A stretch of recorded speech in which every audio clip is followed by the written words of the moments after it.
Hi everyone, आज हम बात करेंगे इंडिया में सबसे ज़्यादा बिकने वाले रेफ्रिजरेटर सिंगल डोर फ्रिज के बारे में। मार्केट में इसे डायरेक्ट कूल रेफ्रिजरेटर भी कहा जाता है।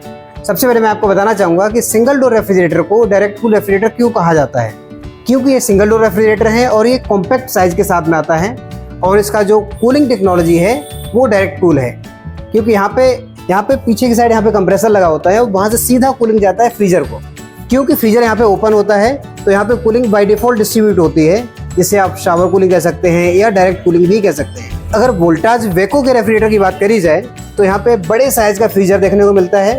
दैट मीन्स कि यहाँ पे आप जो है बड़े साइज़ के बर्तन में आप आइस क्यूब या जो भी फ्रोजन फूड आइटम है वो आप यहाँ पे स्टोर कर सकते हैं। अगर वोल्टाज वेको के रेफ्रिजरेटर के यहाँ पे वेजिटेबल बास्केट की बात की जाए तो ये 16.5 लीटर का है, जो कि एक बड़े साइज़ का वेजिटेबल बास्केट माना जाता है। और साथ ही साथ यहाँ पे जो लेड आ रहा है, ये ज़्यादातर मार्केट में जो ब्रांड है वहाँ पे ये एक्रेलिक शीट का आता है, जबकि वोल्टाज वेको में ये जो है टफन ग्लास का है, जो कि 150 kg वेट पे टेस्टेड है। यहाँ पे आप फुल लोड यहाँ पे स्टोर कर सकते हैं। वोल्टाज वेको के रेफ्रिजरेटर की वेजिटेबल बास्केट में यहाँ पे एक डिज़ाइन दिया गया है। इस डिज़ाइन की वजह से आप अगर इसमें पत्तेदार सब्जियाँ स्टोर करते हैं, जैसे कि मेथी, मूली, पालक, चने का साग हो गया, और अगर फिर वहाँ से मॉइस्चर निकलता है, वो मॉइस्चर जो है डिज़ाइन की वजह से नीचे रहेगा और सब्जियाँ ऊपर रहेंगी।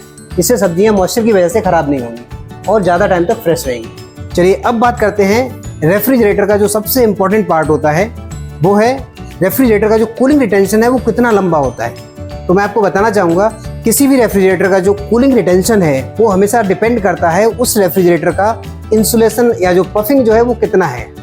तो वोल्टाज वेको का जो लेटेस्ट रेंज है उसमें जो पफिंग है वो 70 mm का आता है। इस वजह से वोल्टाज वेको के रेफ्रिजरेटर का जो कूलिंग रिटेंशन टाइम जो है इंडस्ट्री में बाकी के रेफ्रिजरेटर के कंपैरिजन में ज़्यादा देखने को मिलता है। तो अगर आप रेफ्रिजरेटर प्लान कर रहे हैं तो फाइनल करते समय ज़रूर ध्यान रखिएगा कि रेफ्रिजरेटर का जो पफिंग या जो इंसुलेशन हो वो 70 mm के आसपास हो, क्योंकि ये आपको लॉन्गर कूलिंग रिटेंशन प्रोवाइड करता है। चलिए अब बात करते हैं रेफ्रिजरेटर के पावर कंजप्शन के बारे में, क्योंकि रेफ्रिजरेटर एक ऐसा प्रोडक्ट होता है जो कि जिस दिन आप परचेज करेंगे, आपके घर में जिस दिन इंस्टॉल किया जाएगा, उस दिन से लेके जब तक आपके घर में रेफ्रिजरेटर रहेगा वो लगातार जो है पावर से कनेक्टेड रहता है।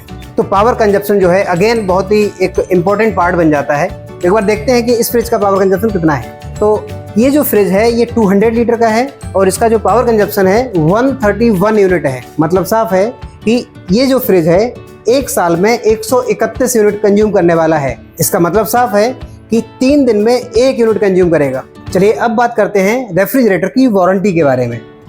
अगर आप इंडस्ट्री में देखेंगे तो सिंगल डोर रेफ्रिजरेटर का जो वारंटी आता है वो 1 साल कंप्लीट आता है और 10 साल कंप्रेसर का आता है। जबकि वोल्टाज वेको की फ्रिज की अगर वारंटी देखी जाए तो कंप्लीट वारंटी जो है 2 साल की है और कंप्रेसर की वारंटी 10 साल की है। तो यहाँ पे 1 साल कॉम्प्रहेंसिव वारंटी एडिशनल देखने को मिलती है। साथ ही साथ मैं आपको बताना चाहूँगा, वोल्टाज वेको के पास सिंगल डोर और डबल डोर में अच्छी खासी रेंज आती है। तो इनकेस आप अगर रेफ्रिजरेटर प्लान कर रहे हैं तो नियरेस्ट वोल्टाज वेको के ब्रांड शॉप पे आप विजिट करें, तो वहाँ पे आपको ये सारी रेंज देखने को मिलेगी। तो इस वीडियो में फिलहाल अभी इतना ही। Thank you so much.